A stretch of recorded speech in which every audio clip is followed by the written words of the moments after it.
8:08. Figures show people visiting food banks has tripled since 2012 across the UK. In Staffordshire and Cheshire, this has led to 7 centres opening up, with plans for 2 more. Jane Emery runs the food bank in Nantwich. She says she feared donations could dry up. She's been speaking to BBC Radio Stoke's Lee Thomas. Last 12 months. It's grown enormously. When we started doing our research into food bank, we visited another similar sized town to look at their food bank, and they, in their first year, fed 300 people. So we thought we'd probably be similar numbers to that. Coming up to the first year, we've almost 4 times that number of clients that have come through. Seen a huge increase in numbers from probably September, October time onwards due to benefit changes. Lots of the benefits are taking a long time to come through, and people are struggling for weeks on end with very little to live on, sort of £40 to feed their family and look after their family. They're just not able to cope. We're seeing more people coming through with mental health issues, which is not surprising when they're having to live under difficult situations.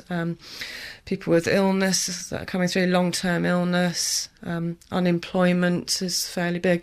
But we're also finding at the moment our statistics have changed, and that a lot of people that are coming to us are coming with debt. Well, joining us now, Edwina Currie, former MP and novelist. Good morning. Good morning, Stuart. What do you think it says about a society if it needs a food bank? Well, I sometimes question whether it needs a food bank. You've just run a long list there from the good woman who's running the food banks in your area, outlining the problems of some of the people who come. For the life of me, I can't see how giving people a tin of soup when they're suffering from mental illness or when they've got debt problems is going to contribute in any long-term way to solving their problems. That's my problem. The moment you open a food bank, especially if it's using fresh food, the stuff that would otherwise go into landfill, the stuff that comes from the food industry, I have no problem at all with recycling. I think that's absolutely brilliant. And if it goes to people who need it, that's fine. But it is such a short-term help. It's such a short-term help. If people have got into debt, one of the key things that they should be asking themselves is, why did I get into debt? What did I do that was stupid to get into debt? What can I avoid doing in future? How do I actually take control of my life so that I'm not in this situation indefinitely? There's been a big debate in Canada, Stuart, where they've had food banks for over a quarter of a century. A lot of research there. And a lot of anxiety amongst very responsible people that actually all you do is just go on perpetuating people's problems and not solving them. But sometimes, do you accept some people end up in situations not of their own making? You don't have to have done something stupid to end up in debt, do you? We all end up in situations not of our own making. And one of the things that I think an older generation, like myself and perhaps even older than that, my grandparents who lived in real poverty in Liverpool, what they all realised is that difficult times do come, and that what you have to do in the good times is put a little bit of money on one side and make sure that you have got that as a support, as a cushion. And not only that, but of course that you have family, you have friends, that you don't exceed your own ability to cope, not just your own ability to spend week by week. I get very, very troubled at the number of people who are using food banks who think that it's fine to pay to feed their dog, and the dog is in good nick and beautiful, but they never learn to cook, they never learn to manage, and the moment they've got a bit of spare cash, they're off getting another tattoo or something. I mean, we should feel cross about this, all of us. I just want to play you a clip from Anne Danks from the Trussell Trust, which organises many of the food banks across the country, because you made the point a moment ago that giving someone a tin of soup is not going to help. She says there's far more to it than that. Our food banks are set up to make sure that they also provide a signposting service so that clients who come to us who have debt problems, who have addiction issues, who have relationship problems, and of course a vast swathe of those clients who come to us don't have those problems. They just don't earn enough to feed their family.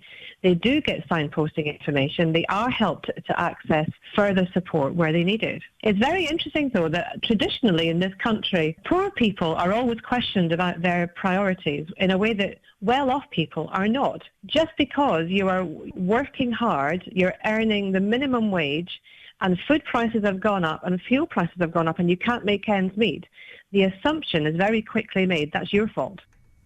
What do you say to that, this assumption that it's your fault, that the situation you're in? Stuart, the Trussell Trust doesn't run food banks. The Trussell Trust is a charity that helps other people set up food banks.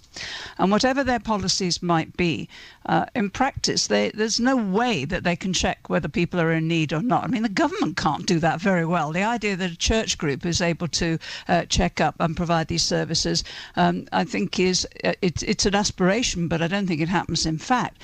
There's more to that than this. I mean, many local authorities now are actually contributing money to these food banks. Derbyshire contributes over £100,000 a year, which they've taken from their public health budget.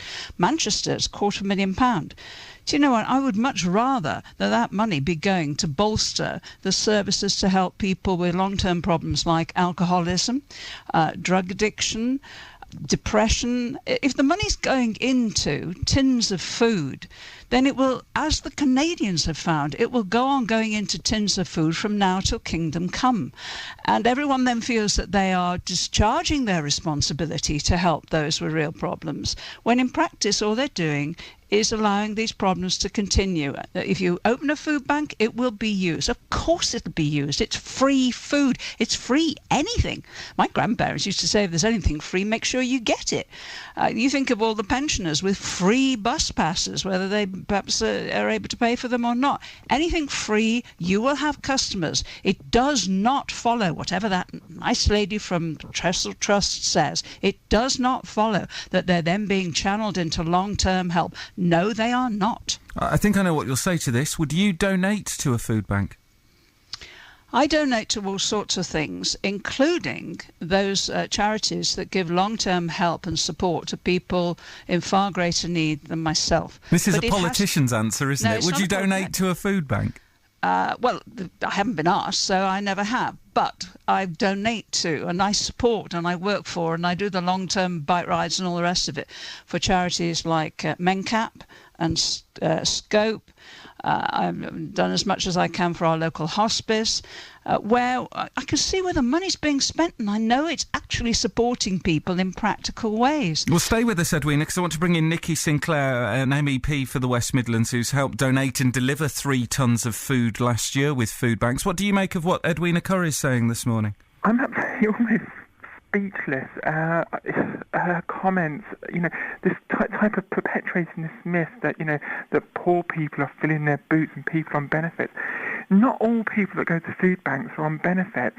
The poverty situation in this country with people who are in working, especially this time of year where they receive their salaries earlier in December because of Christmas and it can't stretch all the way to the end of January, they need this help. And the fact that to think that people can keep going to food banks every week to get food, it's not how it works. There's a referral system, and generally food banks work on a system that the people can only go there 2 or 3 times. What about the Canadian? Free-for-all. What about the Canadian example that Edwina Currie cited this morning? They've been there for 25 years. And I can't really comment on that because I don't know enough about it. But what I do know about the situation in the West Midlands is absolutely dire. And as you're from Trussell Trust and other people who've come on who's worked in this, it's a fantastic signpost. Debt. People who need to use food banks generally are in debt. And the government does not provide services for people to get out of debt. I don't see that anywhere. Food banks do that. And the comments that Edwina Currie are making, I find them that have no relation to the reality. And I challenge Edwina Currie today to come and spend a day at a Stoke food bank with me, and let's meet and talk to these people. Let's see the reality, Edwina, of these people, because what you're perpetuating is a myth. You don't represent anyone. You're spouting off, and it's absolutely terrible. And what you're breeding is towards a hate towards these people, and it's atrocious. Well, the first thing is that Do you accept the challenge? Nikki, just listen a moment. I accept that you are a genuine person, and perhaps you would do the same courtesy to me. I have been to food banks. I've been to food banks with a television crew. I've been to food banks with Radio 5 Live. I'm actually going to a food bank, believe it or not, tomorrow, but it's not in Stoke. And I do a little bit more than just talk to the people who are there, because I insist that if I'm going to go to a food bank, I want to go back to people's homes and sit down and have a serious discussion with them. It is not the government's job to get people out of the debt they got themselves into. It is people's own responsibility to make sure they don't get into debt in the first place, or that they are sensible and careful and wise. The long discussions on Mumsnet, you know, the blog and the internet for mums, about how to maintain a budget, how to manage when money's not very tight. And of course, people who are in work are facing those sort of choices. They always did. And many of the discussions are around, you know, how to cook, how to manage sensibly, how not to buy the branded goods, how not just to buy what the kids want, how to teach the children that we can't afford it. It's actually part of normal life. We've lived in a country for some time in which I deserve it has far too long taken priority over I can afford to pay for it, or I'm going to make sure that I save up in order to buy it. And as long as we've got food banks and all well-meaning people saying, you're poor and I'm going to look after you, then nobody's going to take those responsibilities. But Edwina, you were part of a government whose leader, Margaret Thatcher, said she wanted people to do this type of thing. She actually said, and she repeated it in the Downing Street years when she explained her comment about no such thing as society, that she wanted communities of people to do these type of things, to do these local community projects. So that was what the government you were a minister of actually advocated, and now you're saying the opposite when you don't actually represent anybody. I think partly because experience shows that if you're just doing food banks, the main people who I think are getting something out of this very often are the really good, kind people from the churches and the community groups who are involved themselves, many of whom have far less money to play with, especially if they're pensioners, than the people who are on the receiving end. Well, if I can just come in here, I think every voice we've heard on this morning has said food banks are not a long-term solution. Nikki Sinclaire, what do you think needs to happen to be a long-term solution? Well, I think our government needs to get real. One of the things, obviously your listeners know that I'm very Eurosceptic and want to leave the EU. In the 1975 referendum document, which anyone can get hold of because I have copies of them, it says one of the things that if we stayed in the common market would be food security. Now here we are 40 years on and we do not have food security in this country. The people, do not have access to food, the poorest people in society, and not just those on benefits. I want to repeat this. People who are working, both partners working, still cannot afford to put food on the table. That's an atrocious statement of our society. And let's bring Edwina in on this as well. Edwina Currie, what's the long-term solution from where you are? I keep hearing this, that they can't afford to put food on the table. In the kind of family I come from, immigrant family in Liverpool years ago, the first thing you did was put food on the table and everything else came afterwards. And you looked after your family. That's what you were, the breadwinner. And it's a different attitude now. To me, the idea that the government's got to look after everybody, it's hiding to nothing. So what is the solution? Are you saying a change of mindset? I think the solution has to be several things. First of all, far better services, which do have to be publicly run, but with a lot of support from volunteers, for mental illness services, for alcoholism in particular, for drug addiction, and for the other problems that people have that they got into and cannot get out of by themselves. They need professional help. Secondly, for people who have got themselves into debt, there need to be, and perhaps it ought to start in school, far better ideas, far better skills of how to manage, how to cook, food values, looking after yourself, looking after your family, and so on. And for the rest, I'm sorry, but if the food bank wasn't there, in Stoke-on-Trent, the Reed website alone has got 624 job vacancies. Go and get a job. That's what I would say. Edwina Currie and Nikki Sinclaire, thanks.